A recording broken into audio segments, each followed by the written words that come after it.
holiday travel. It is, of course, the day before Thanksgiving. Millions of Americans are hitting the roads and the skies for the long holiday weekend, but severe weather and long lines are delaying many travelers across the country.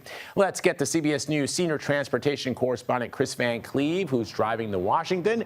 Kris, I've been seeing you since early morning across our local network and then on CBS Mornings and now with us. How are the roads looking throughout the time that you've been traveling? Well, the Charlotte area got some rain, so the roads were a little slick there. Traffic-wise, it's been pretty good, and that's what we were hoping for as we're now in the Raleigh area. AAA says they expect that in most places that holiday rush will start between noon and 2, and then the holiday rush starts to mix with the rush hour rush, and that's when things sort of reach that real peak of traffic and you start going very slowly.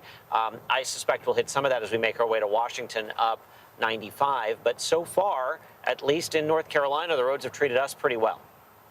All right, so people, as you know, are opting out of flying because of uncertainty following the government shutdown, and just because the air travel is going to be crazy the next couple of days. What are you hearing? Yeah, so the airlines tell us they're expecting potentially a record of 31 million people to travel during their Thanksgiving travel window, which started last Thursday and ends next Monday. But we've also seen some booking data that indicates year to year bookings may be down a bit because of the shutdown, where there was a couple weeks where really people just sort of held off on booking, and that has led some people perhaps to drive or take other means to get where they're going. And we did hear that from some people as they were on their way. Take a listen. It would take longer to fly with taking an Uber to the airport or driving, parking, taking the plane train and all that and getting through TSA, so it's just faster to drive. Things can happen in a small airport. There's no backup, and the trains just seem more relaxing, and I just like the idea of riding on the trains whenever we can.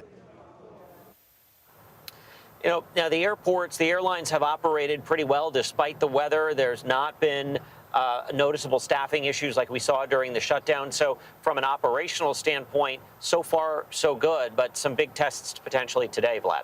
Oh boy. All right, Kris Van Cleave on the road for us. Kris, thank you very much, my friend.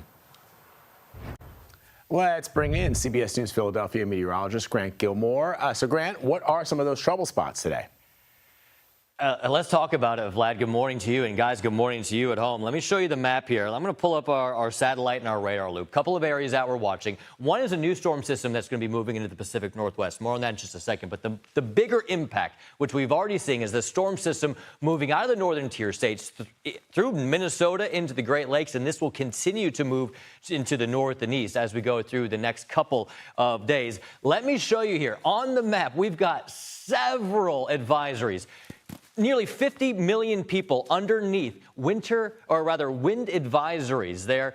And on the back side of it, you've got snow, blizzard warnings for the parts of the Great Lakes states and the UP of Michigan. In fact, this storm system just now moving out of parts of Minnesota where we've already seen 5 to 7 inches of snow. In fact, let's go to Minnesota this morning with Jonah Kaplan. Let's check in with him because, look, it's getting cold once that snow begins to taper off. Grant, the Delaware Valley seems a little more appetizing to me right now than here in Minneapolis. However, this is the season. It's the first snowfall of the season. And look, you've heard the expression, oh, it's just like riding a bike. Well, you still have to find your balance if you haven't been on that bike in a while. And driving in the snow, it takes some getting used to. And for drivers here, especially when you add in wind gusts up to 50 miles an hour, blizzard-like conditions, it could wreak havoc. And we just got these new numbers from the State Patrol.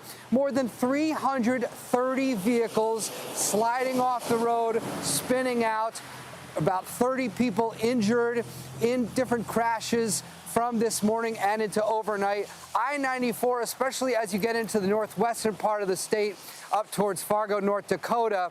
Also, you see so many jackknife trucks, about 25 to 30 of those, we understand from authorities. And there was even a stretch of about 60 miles of I-94 that was closed. So this is a real issue for drivers, especially, again, the first of the season. it's been a long time. Hasn't snowed since last year. And so getting used to it. And now when people have to travel for the holidays or even those last-minute grocery runs, be careful. Don't be the story. Gavin, Grant. Oh, Jonah, I'll tell you, no slow entry into wintertime, right, with those blustery conditions on the backside of all of that snowfall. Let me show you the future track here, guys, as we track this storm system from the Great Lakes states into the Northeast. The backside of it, I mean, blustery conditions here with that additional snowfall. Some places downwind of the lakes here could pick up a couple of feet of snow to go along with those gusty conditions, 40 to 50 mile per hour gusts possible. Into the Northeast tomorrow for Thanksgiving Day, it will be blustery. Watching those winds very closely for the parade there in New York, but also watching a little bit of snow continuing into the Great Lakes states as we make our way into Thanksgiving Day itself. Vlad, back to you. All right, Grant, thank you very much. Appreciate it. Thank you, Jonah.